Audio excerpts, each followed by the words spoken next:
It started in a federal courtroom, but it echoed far beyond those walls. A voice long buried, Tupac Shakur's, cut through the silence like a warning from the past. It wasn't a lawyer or a witness who shifted the room. It was Pac. His words, pulled from an unreleased 1996 interview, filled the speakers with raw, unfiltered truth. That tape, lost to time and allegedly locked away by none other than Sean Diddy Combs himself, has now resurfaced. And in the heart of a trial that's peeling back the layers of an empire built on control, silence, and secrets, that tape could be the bombshell no one was prepared for. Tupac didn't just speak about rivalries or fame. He spoke of betrayal, manipulation, and a darkness behind the scenes that even the most loyal fans didn't want to believe. And at the center of it all, Diddy. Not just a mogul, but a power broker. A man who, according to insiders, didn't rise through talent alone, but through orchestrated silence and careful domination of the airwaves, the clubs, the media, everything.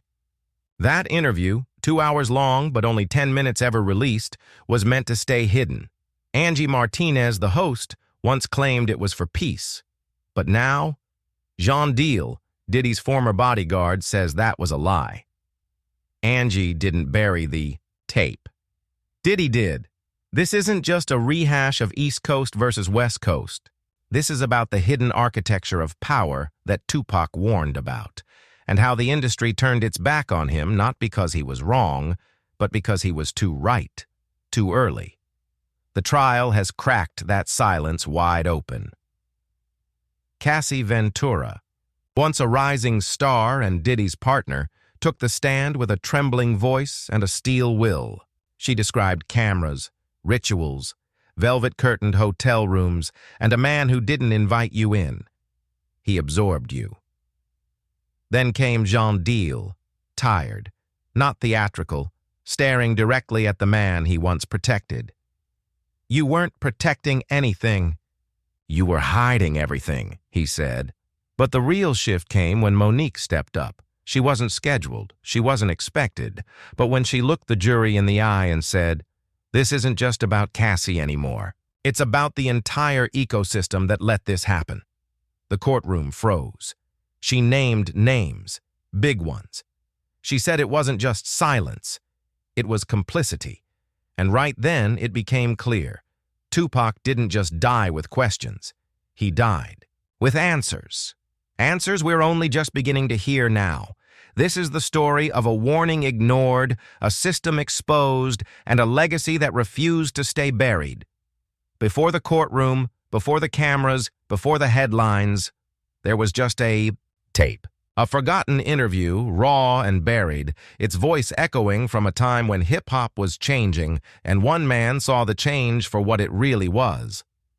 Tupac Shakur, in 1996, sat down with Angie Martinez for what was supposed to be a 2-hour conversation. Only 10 minutes of it were ever heard. The rest, sealed away, hidden, suppressed, and not by chance.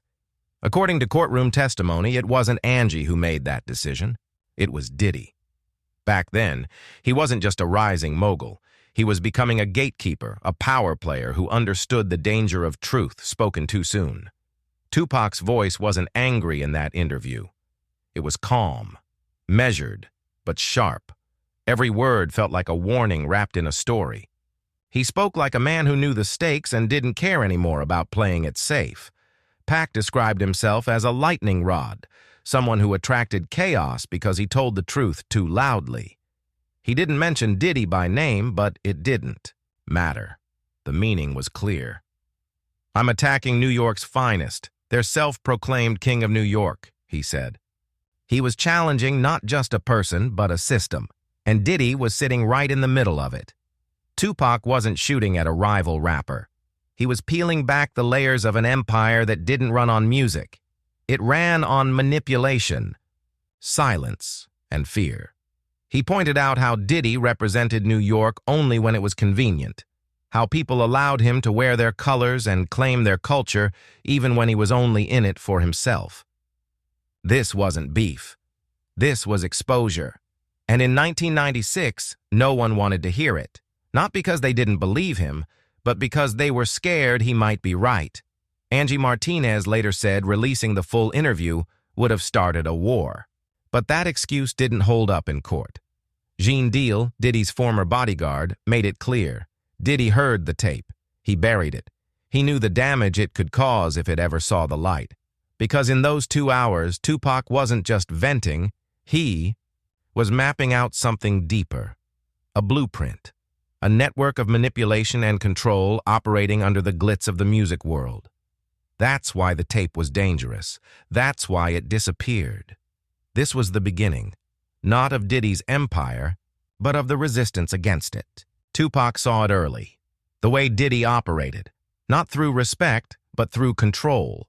Silencing stories before they spread, rewriting narratives before they caught fire. He allegedly had influence over Hot 97, the biggest radio station in New York. Stories died there before they were ever born, and one of those stories was Tupac's full interview. That was the moment the industry shifted, the moment silence became strategy. But for Tupac, that silence was a red flag. He started watching, observing. He noticed things that others overlooked. Young artists locked into contracts they couldn't escape, dancers and performers treated more like property than people, and a growing fear within the scene. According to Suge Knight and those close to him, Tupac began connecting the dots. This wasn't just about one man. It was about a machine, a system. And Diddy? He was driving it. It wasn't paranoia. It was pattern recognition. Tupac once told Suge, "Something ain't right about Puff. I don't know what it is yet, but it's coming." He wasn't trying to start drama. He was doing his homework. He didn't care about anyone's sexuality or personal life. What he cared about was power being used to manipulate, especially when it involved young people, kids trying to break into the game. He started hearing rumors, whispers about producers with hidden agendas, about NDAs, about dancers who disappeared from the scene without a word, and he started asking questions, dangerous ones, the kind of questions that don't get answered, they get buried. The deeper he looked, the darker it got. He began to suspect that what he was seeing wasn't just industry politics. It was a culture of silence, protected by wealth and fear. Diddy wasn't just successful, he was insulated, surrounded by people who kept their mouths shut, people who protected their seats at the table instead of speaking up. According to those who knew Tupac best, he was preparing to go public, not to expose anyone for clout, but to protect others. He told people, "Some of these dudes might be around somebody's kid one day. If we know something, we got a duty to speak." But he never got that chance. And that's where the story bends toward tragedy. Because the more Tupac saw, the more isolated he became. He was labeled erratic, unstable, starting beefs for no reason. But decades later, those same stories he tried to share are coming out in sworn testimony. It started with the Angie Martinez interview, a simple conversation that turned into a missing piece of hip-hop history, one that might hold the answers to questions no one wanted to ask back then. Why did the East Coast-West Coast war escalate so fast? Why were certain voices silenced? Why did Tupac start fearing the people he once called allies? It was never just about rap battles or chart positions. Tupac was pulling back the curtain. He didn't just want to entertain, he wanted to expose. And in doing so, he became a threat. Not to Diddy personally, but to everything Diddy was building. An empire that, according to current testimonies, wasn't based on love, respect, or community, but on fear, surveillance, and control. Tupac saw it all before anyone else did. And that's why the interview had to disappear. That's why his warnings were brushed aside. Because if people had listened back then, the machine might have cracked too early. This was the beginning, not of the trial, but of the truth. And it started with one man who saw too much and spoke too soon. The courtroom didn't shift when the lawyers spoke or when documents were passed around. It shifted when the stories started to overlap, when separate voices painted the same picture of a system built not just on fame, but on fear. At the heart of it all was a method, one that wasn't written in contracts or press releases, but in NDAs, silent threats, and quiet control. The allegations weren't about one man acting recklessly. They were about an entire infrastructure, a machine designed to control people from the inside out. And it all centered around Diddy. Cassie Ventura's testimony was the first real crack in the facade. Her voice shook, but her words were precise. She described not just abuse, but a transformation, from being a rising star to becoming a possession. Everything she did, everywhere she went, was monitored. She spoke about her phone being taken away, her choices stripped, her autonomy erased. She painted a picture of a world that looked glamorous from the outside, but was deeply violating on the inside. There were hotel rooms with velvet curtains and rituals that blurred the line between networking and something far darker. Diddy didn't just want to be a star, he wanted to be a god in his own world, and in that world people weren't invited. They were absorbed, controlled, owned. But Cassie's voice wasn't alone for long. The next witness wasn't a celebrity, but he was someone who had stood beside Diddy in the background for years. Gene Deal, Diddy's former personal bodyguard, stepped forward with a presence that was quiet but unshakable. He didn't yell. He didn't grandstand. He simply looked at the man he once worked for and said, "You weren't protecting anything. You were hiding everything." That line hit like a punch.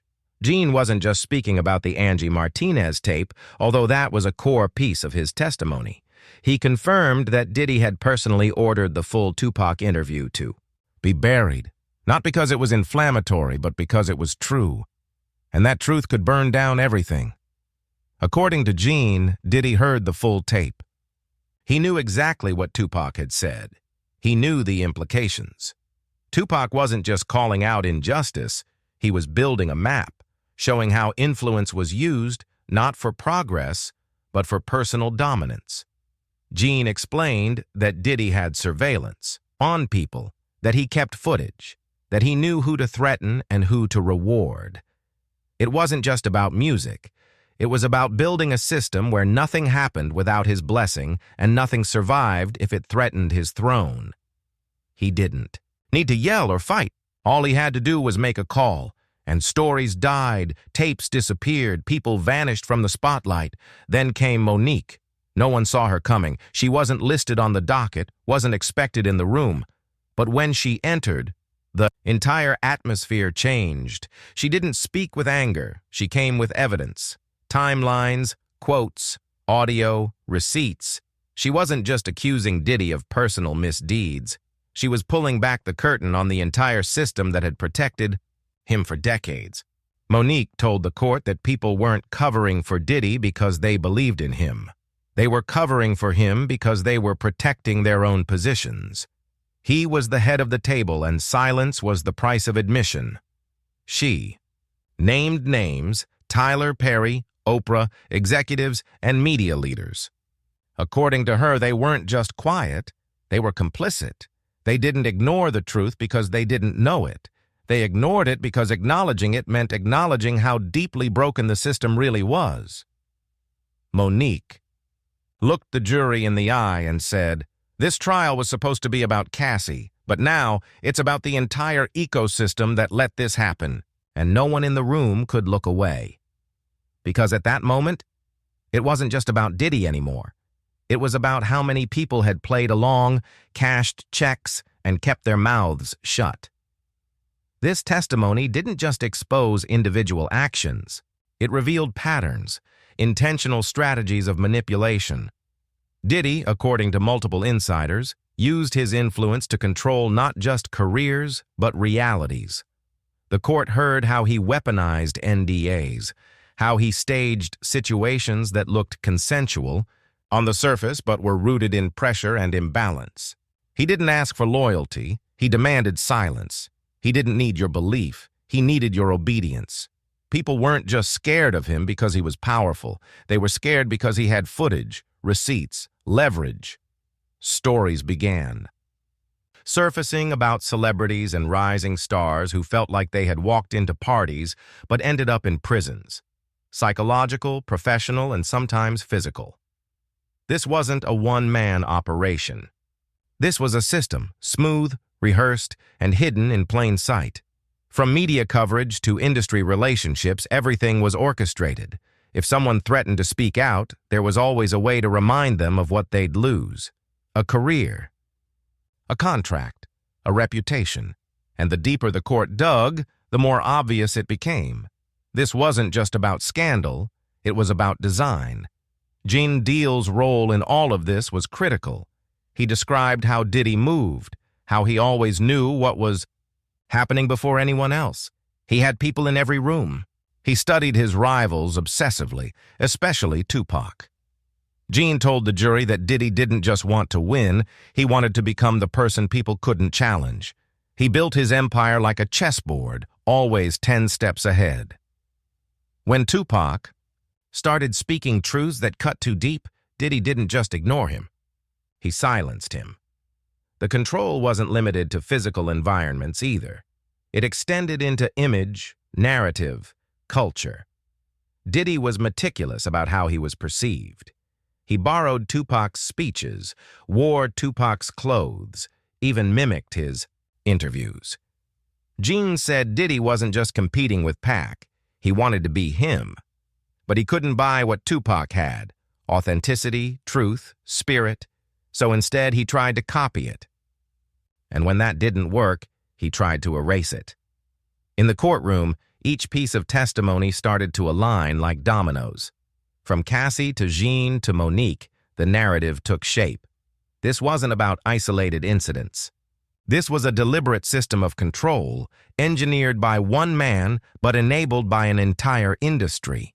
And now, with the silence broken, the world was beginning to see the full architecture.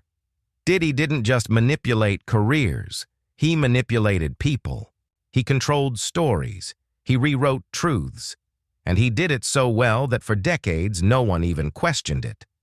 Until now. The damage wasn't always loud. Sometimes it crept in slowly, through silence, isolation, and the gradual erasure of identity. For Cassie Ventura, the toll of living inside Diddy's world wasn't just emotional, it was total.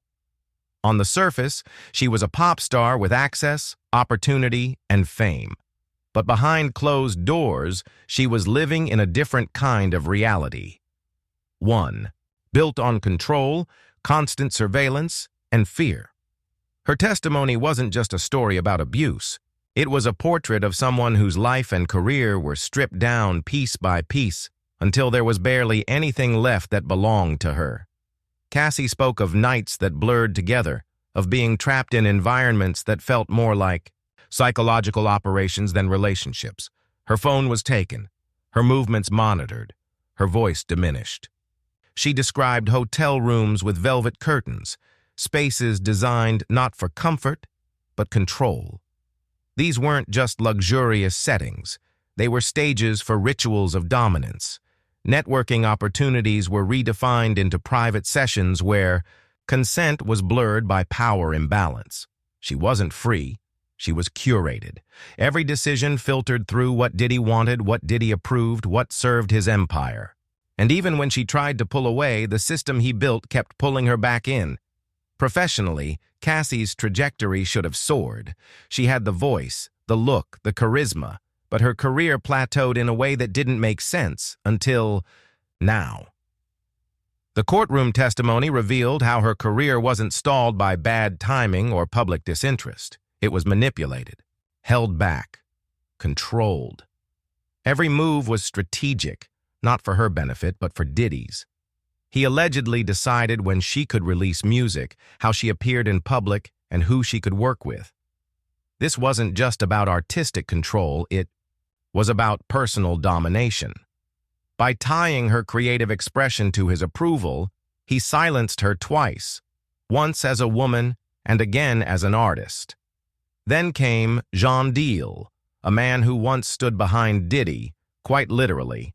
As his bodyguard, Jean saw everything.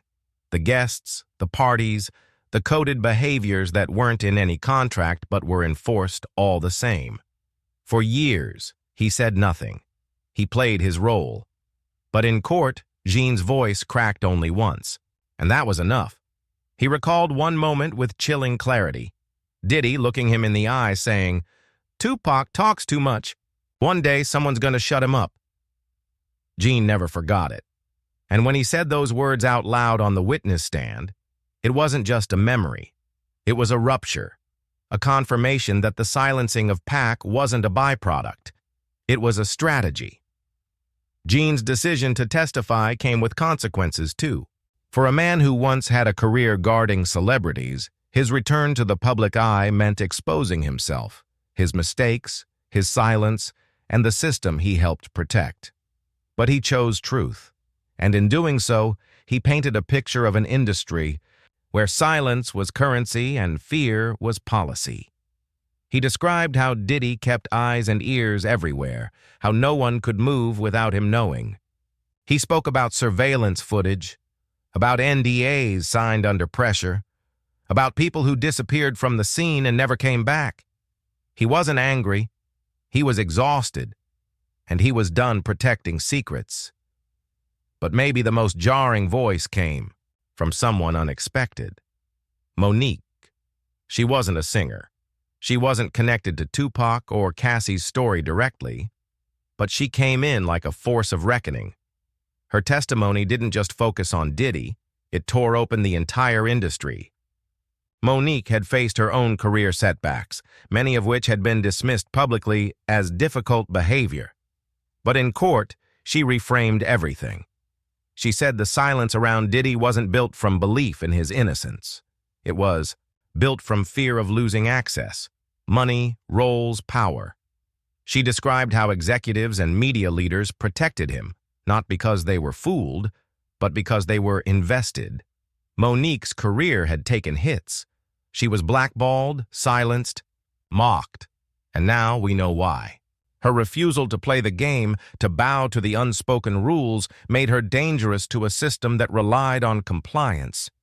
She wasn't just punished, she was erased, until now. In court, she spoke with receipts, documents, timelines, private messages that confirmed what many had whispered for years. Diddy wasn't operating in a vacuum. He was supported, protected, and enabled by some of the most powerful figures in entertainment. And anyone who challenged that paid the price. The psychological toll of living in that kind of environment is immeasurable, but the professional toll is plain to see. Cassie's music vanished from charts not because she lost her talent, but because her voice was never hers to begin with. Jean Deal lost years of his life protecting a man he didn't believe in.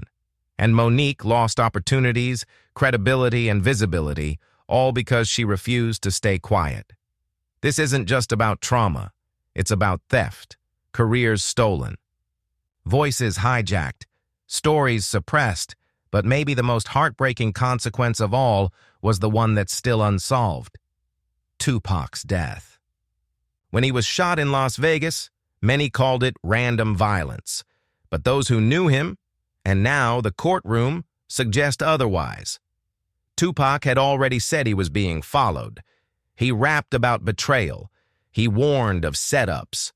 And when the bullets hit, he was already looking over his shoulder. The pain wasn't just physical, it was existential. He'd seen the machine, he'd named it, and in the end, that might have been the very thing that made him a target. After Tupac's shooting, at Quad Studios in 1994, he knew. He told people it wasn't a random robbery. He believed it was a setup. Someone knew he'd be there. Someone made sure the lights were out, and the ones he thought were allies, Diddy, Biggie, acted like strangers. No hospital visits, no phone calls. Just a song, "Who Shot Ya?" that hit the airwaves while Pac was still recovering. The timing was too perfect, the message too pointed. Tupac didn't buy the official story. He never would. And after he died, the silence got louder. The industry moved on.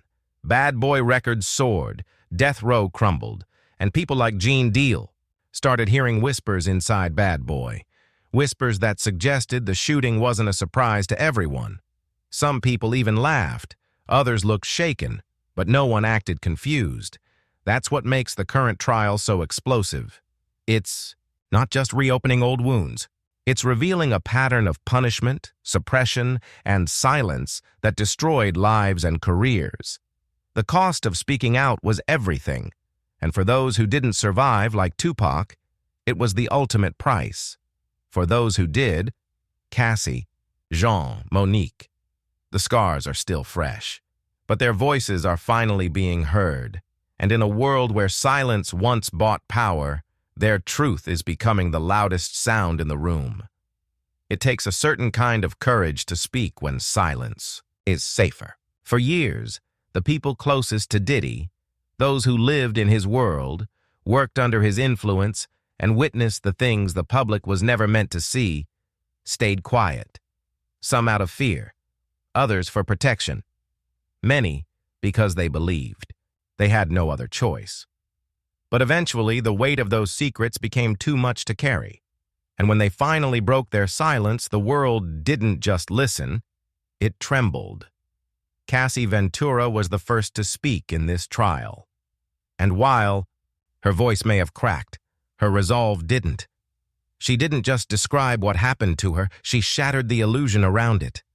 This wasn't about one bad night or one toxic relationship.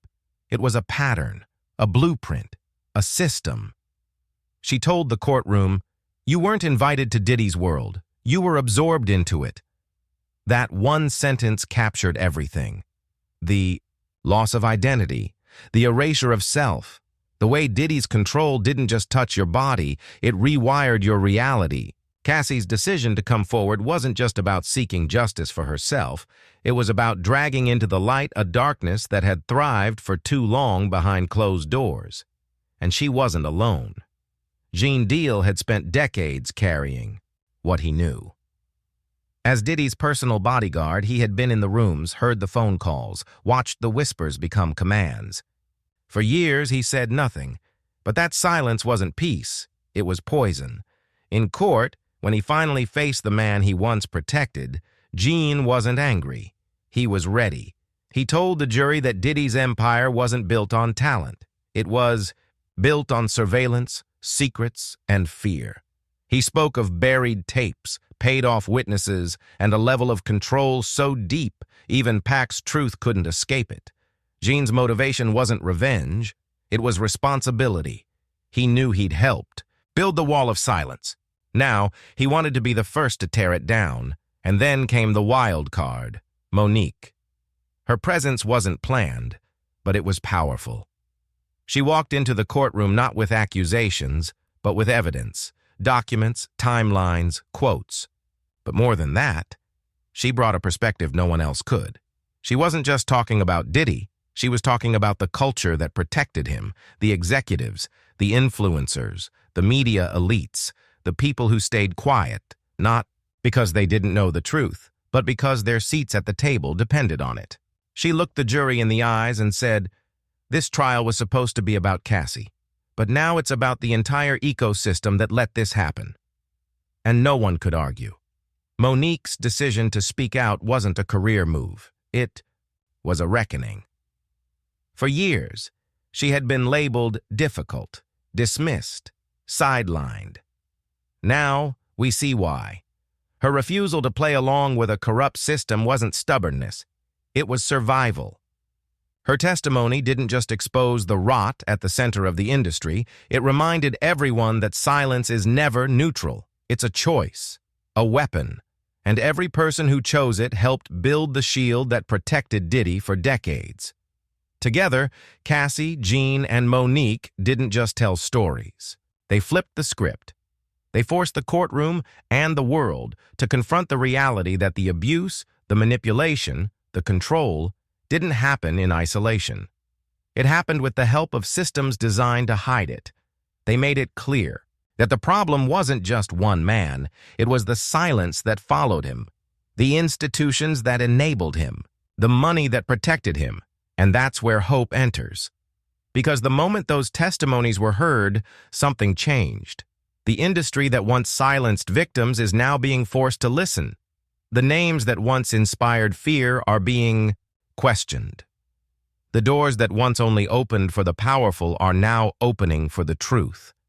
This trial isn't just a legal event, it's a cultural shift. It's a moment where the stories that were too dangerous to say out loud are finally being spoken and believed.